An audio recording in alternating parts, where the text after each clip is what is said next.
हरे मंदिर मार्जनादिशु श्रुतिम चकाराच्युत सत्कथोदय। वो अपने मन को, अपने वाणी को, अपने इंद्रियों को भगवान के भक्ति में लगाए हुए थे। तो अम्बरीश जी के जीवन में केवल एक बार वंजुला महाद्वादशी आई थी और उसी महाद्वादशी को करने के लिए अम्बरीश जी मथुरा पधारे थे। अम्बरीश जी अयोध्या के रहने वाले थे, लेकिन वह मथुरा में आकर के, ब्रजमंडल में आकर के इस महाद्वादशी को किए थे। ये भागवत में कथा है। एक महात्मा बताते हैं, एक महात्मा हुए हैं, भक्तमाली जी हुए हैं, जिनका नाम है गोपालाचार्य जी।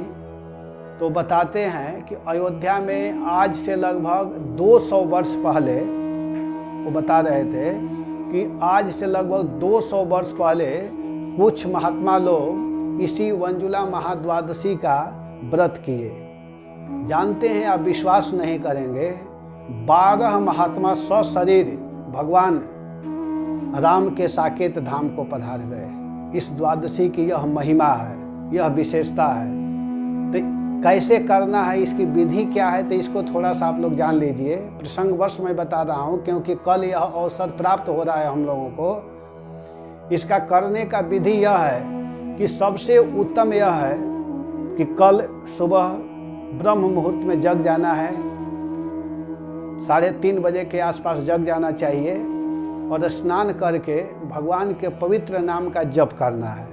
हरे कृष्णा कृष्णा कृष्णा हरे हरे, हरे राम राम राम हरे। सुबह में जगना है, जग करके महामंत्र का जप कीजिए, मंगला आरती में भाग लीजिए और दिन भर कोशिश कीजिए कि कुछ भी न खाएं। कल का जो महाद्वादशी है उसमें कुछ भी न खाया जाए, वो सबसे उत्तम है। ऐसे तो प्रत्येक एकादशी का यह नियम है कि कुछ न खाया जाए, लेकिन अगर किसी को नहीं रहा जा रहा है, सबसे उत्तम तो यह है कि कुछ खाया ही ना जाए। इसके बाद अगर नहीं रहा जाता है तो दूसरा क्या है उपाय कि जल पी करके रहा जाए, केवल जल का पान किया जाए। उससे भी अगर नहीं रहा जाता है तो गाय का दूध, वो भी देसी गाय का दूध पी करके इस व्रत को किया जाए। खाने के लिए तो कुछ कहा ही नहीं गया है, फलहार आदि भी नहीं खाना है। और इस तरह अगर कोई रहता है और ज़्यादा से ज़्यादा भगवान के नाम का जप किया जाए, अगर ब्रज में है तो परिक्रमा कीजिए, जप कीजिए। और सबसे महत्वपूर्ण है कल भागवत सुना जाए, भागवत पढ़ा जाए और भागवत जी की विशेष आरती पूजा किया जाए। और रात्रि जागरण, ये नहीं कि आप कुछ नहीं खाए हैं तो बस बेड पर सो जाइए, कैसे सुबह होगा, ऐसा नहीं। और इसके बाद में 24 तारीख को जो त्रयोदशी पड़ रहा है, वो सोम प्रदोष आ रहा है, उस दिन इसका पारण करना है। जो महाद्वादशी व्रत हम किए हैं तो उसका पारण करना है। उसका भी समय लगभग 5:30-6 बजे से चालू होकर के 9, सवा 9 बजे तक का समय है, तो उस समय पारण कर लेना है। तो इस व्रत को अगर कोई करता है तो इससे भगवान प्रसन्न होते हैं, भगवान खुश होते हैं। तो भगवान में मन कब लगता है, भगवान से प्रेम कब होने लगता है, जब हम भागवत को सुनते हैं। नहीं तो कुछ लोग ऐसे हैं कि अवश्य करके व्रत के दिन ज़्यादा से ज़्यादा विषयों को भोगते हैं, ज़्यादा से ज़्यादा खाने को सोचते हैं। तो ऐसा नहीं करना है और इस प्रकार रह करके अपने व्रत का पालन कीजिए और अपने जीवन को सार्थक कीजिए। तो यह बात मैं प्रसंगवश आप लोगों को बताया बीच में। अब देखिए आगे की लीला आप लोग सुनिए। अब आगे की लीला यह है कि धीरे धीरे करके भगवान अब 3 महीना का हो चुके हैं। और जब भगवान 3 महीना के हुए तो उस समय भगवान एक जगह से दूसरे जगह घूम गए, जिसको करवट बदलना कहते हैं। तो जब भगवान करवट बदले तो करवट बदलने का अभिषेक उत्सव मनाया गया। उस दिन बहुत सुंदर अभिषेक किया गया। उस दिन उनका जन्म नक्षत्र भी था। घर में बहुत सी स्त्रियां की भीड़ लगी हुई थी, गाना बजाना चल रहा था, बहुत सुंदर सुंदर कीर्तन चल रहा था, भजन चल रहा था। और उस समय जसोदा जी अपने पुत्र का अभिषेक कर रही थी। उस समय ब्राह्मण लोग आकर के मंत्र का उच्चारण कर रहे थे। बड़े आनंद के साथ में ब्राह्मण लोग मंत्र का उच्चारण कर रहे हैं। इधर क्या हुआ कि भगवान को सुला दिया गया था, भगवान सोए हुए थे। उसी समय भगवान को एक सकट के नीचे सुलाया गया था। थोड़ी देर में प्यारे श्याम सुंदर की आंख खुली तो वे स्तन पीने के लिए रोने लगे। उस समय जो माता यशोदा हैं वो उत्सव में आए हुए ब्रजवासियों के स्वागत में लगी हुई थी, तन्मय हो रही थी, इसलिए उन्हें श्री कृष्ण का रोना सुनाई नहीं पड़ा। और भगवान इतने जोर जोर से रोने लगे कि रोते हुए भगवान अपने पैर को ऊपर नीचे कर रहे थे। और जिस सकट के नीचे भगवान सोए हुए थे उसके ऊपर एक असुर आया हुआ था भगवान को मारने के लिए, लेकिन उसका रूप नहीं था। तो हुआ क्या कि भगवान विचार करने लगे कि, और भगवान जिस सकट के नीचे सोए हुए थे उस सकट के ऊपर दूध, दही, घी, माखन, बहुत सुंदर सुंदर दिव्य पेय पदार्थ रखा गया था। तो भगवान विचार करने लगे कि मेरे ऊपर एक कौन रस हो गया है, मुझसे बड़ा रस कौन है। और फिर सोच रहे हैं कि मेरे लिए ये उत्सव किया गया है और मुझको छोड़ करके दूसरे को खूब आनंद से खिलाया जा रहा है, सब आनंद में हैं, मौज मस्ती में हैं, और मुझको साइड में रख दिया गया है। तो भगवान सबके चित्त को, सबके मन को अपने ओर आकर्षित करने के लिए क्या किए कि अपने पैर को ऊपर नीचे कर रहे थे, और जब ही भगवान का पैर उस सकट के ऊपर लगा वह सकट उलट गया, और उलटते ही उसके ऊपर जो असुर था भगवान को मारने के लिए आया था उसका वध हो गया। और बहुत जोर से आवाज हुआ। तो जब सभी लोग आए तो देखे कि अरे सकट कैसे उलट गया। तो सब छोटे छोटे जो बच्चे थे वे सब बताए कि कृष्ण के चरण लगने से सकट उलट गया, लेकिन किसी को विश्वास नहीं हुआ। और वास्तव में जो असुर आया था कृष्ण को मारने के लिए वह पूर्व जन्म में हिरण्याक्ष का पुत्र था, उसका नाम था उत्कच। वह बहुत बलवान था, बहुत मोटा तगड़ा था। एक बार वह लोमस ऋषि के आश्रम में आया और आकर के वह क्या किया कि उनके आश्रम को डिस्टर्ब करने लगा। फूल पौधे लगाए थे उसको डिस्टर्ब करने लगा।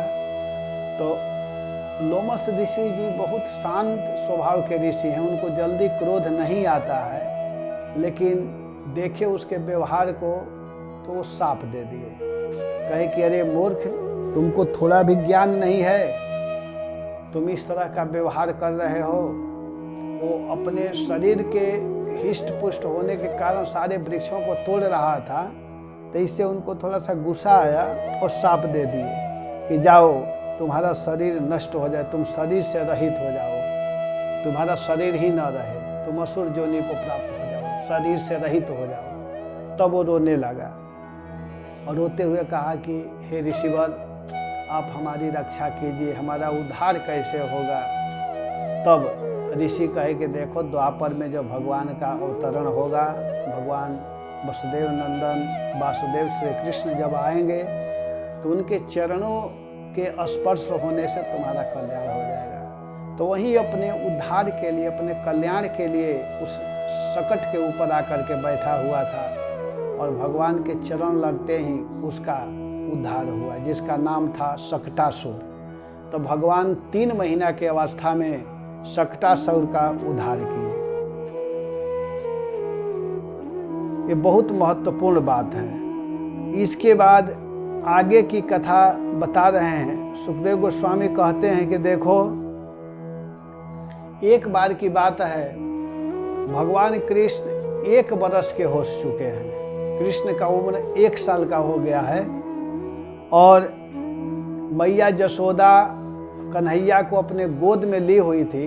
लेकिन उस दिन भगवान इतने भारी हो गए इतने भारी हो गए कि भूमौ निधाय तम गोपी विस्मिता भार पीड़िता महापुरुष मादध्यौ जगता मास कर बसो। भगवान के भार को मैया नहीं सह पाई और वो क्या की कि भगवान श्री हरि को पृथ्वी पर बैठा दिया और वे मन ही मन सोचने भी लगी कि इतना भार कहाँ से आ गया। इसके बाद उन्होंने भगवान पुरुषोत्तम का स्मरण किया और घर के काम करने के लिए चली गई। मन ही मन सोची कि मेरे लड़के का इतना भार कहाँ से आ गया, ये इतना भारी कैसे होगा, इसका शरीर बहुत भारी लग रहा है। लेकिन अब भगवान का स्मरण करते हुए, हे प्रभु आप देखिए ये वजन कहाँ से आया, और इतना सोच करके बालक को पृथ्वी पर रह करके भूमौ निधाय, पृथ्वी पर रह करके अन्य काम को करने के लिए मैया चली गई। इधर क्या हुआ कि एक दैत्य था जिसका नाम था तृणावर्त।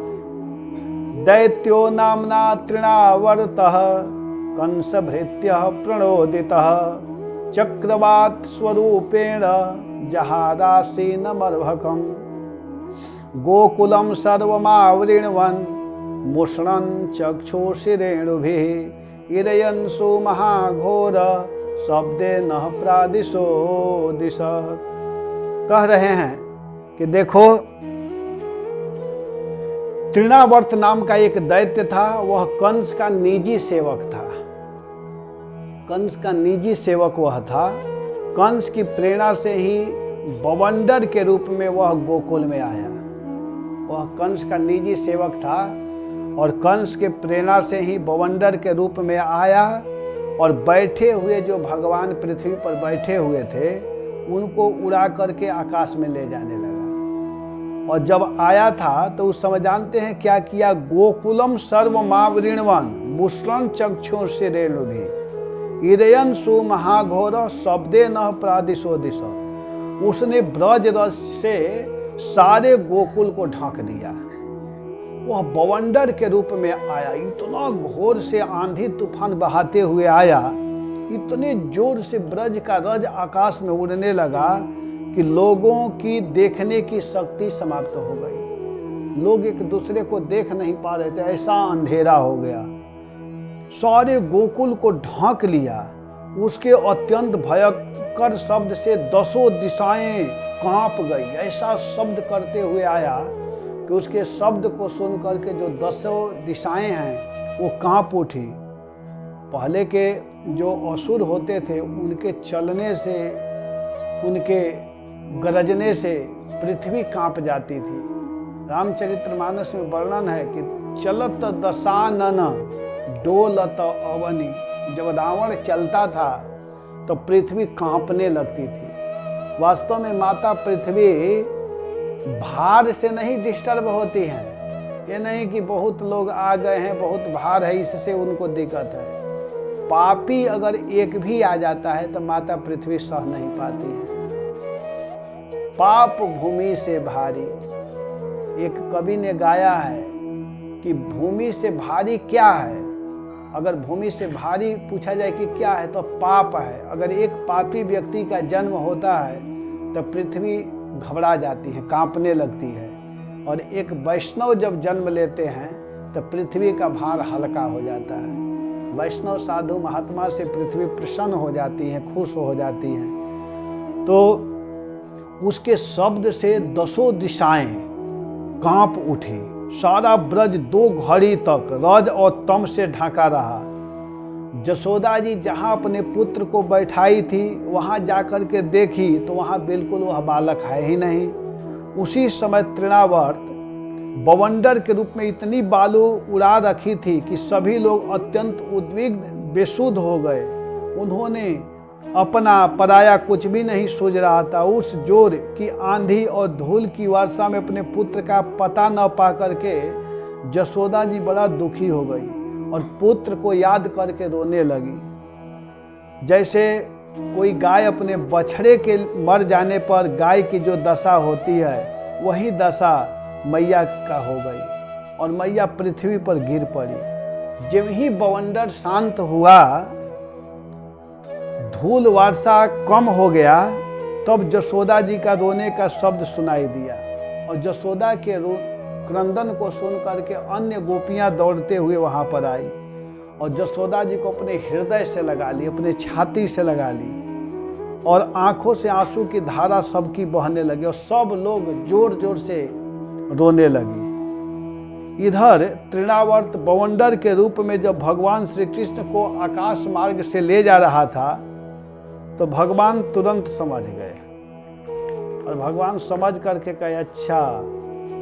भगवान कृष्ण क्या किए कि उसके शरीर के ऊपर भगवान हैं, लेकिन नीलगिरी की समान भगवान का शरीर नीला है, सांवला है, तो नीलगिरी जैसा दिखाई दे रहे हैं, और भगवान का शरीर ऐसा भारी हुआ और उसके गले को, उस तृणावर्त के इस गला को भगवान अपने हाथों से पकड़ लिए और पकड़ करके धीरे धीरे उसके गला को दबाने लगे, और जब ही गला दबाए तो वह असुर निश्चेष्ट हो गया, उसकी आंखें बाहर निकल आई, बोलती बंद हो गई, प्राण पखेरु उड़ गए, और बालक श्री कृष्ण के साथ वह ब्रज में गिर पड़ा। वहां जो स्त्रियां इकट्ठी होकर के रो रही थी, उन्होंने देखा कि वह विशाल दैत्य आकाश से एक चट्टान के ऊपर गिरा हुआ है, और वहां गए तो जानते हैं वह कैसा हो गया था। ठीक वैसे ही जैसे भगवान शंकर के बाणों से आहत होकर के त्रिपुरासुर गिर करके चूर चूर हो गया था, वैसे ही तृणावर्त का शरीर एकदम चूर्ण हो गया, पाउडर हो गया, और जिस चट्टान पर गिरा था वह चट्टान भी पाउडर बन गया। इतना विशाल उसका शरीर गिरा, और सब लोग वहां दौड़े और जा करके सभी लोग कृष्ण को ले लेते हैं और गोद में उठा करके।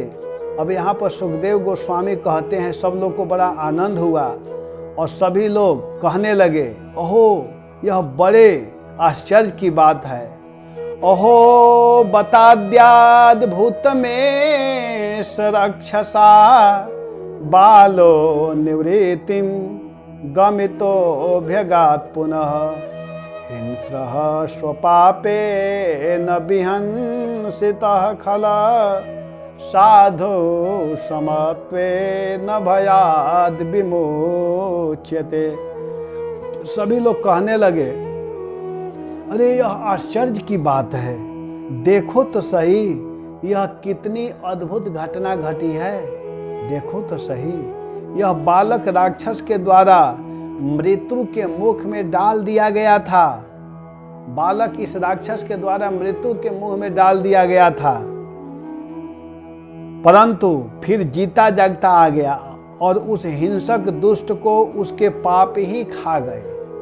बालक तो जीता हुआ आ गया और इस दुष्ट को उसका जो पाप है वही उसको खा गया। सच है, साधु पुरुष अपनी समता से ही संपूर्ण भयों से बच जाता है। साधु समत्ते न भयाद विमुच्यते।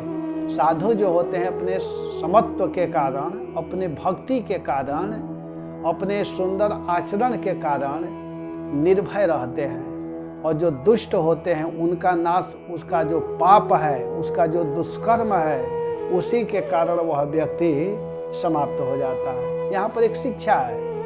शिक्षा यह है कि साधु को किसी के अहित के लिए नहीं सोचना है। आप भजन कीजिए, अपने भगवान को प्रसन्न कीजिए, अपने आराध्य को प्रसन्न कीजिए, अपने नियम को पूरा कीजिए, अपने जप को सही ढंग से कीजिए, पाठ कीजिए, भागवत सुनिए, प्रचार कीजिए, प्रभुपाद के आदेश का पालन कीजिए। महाप्रभु भगवान के नाम का प्रचार किए हैं जन जन में जा कर के, इसको कीजिए, आगे तो भगवान सब देख लेंगे।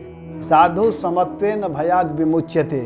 साधु पुरुष अपनी समता से, अपने सुंदर आचरण से, अपने सुंदर भक्ति से क्या करते हैं कि संपूर्ण भयों से बच जाते हैं। हमने ऐसा कौन सा तप भगवान की पूजा, अब विचार करने लगी मैया यशोदा आदि, कहने लगी कि हमने कौन ऐसा तप भगवान की पूजा, प्याऊ, पौशला, कुआं, बावली, बाग, बगीचे आदि पूर्त यज्ञ दान अथवा जीवों की भलाई की थी।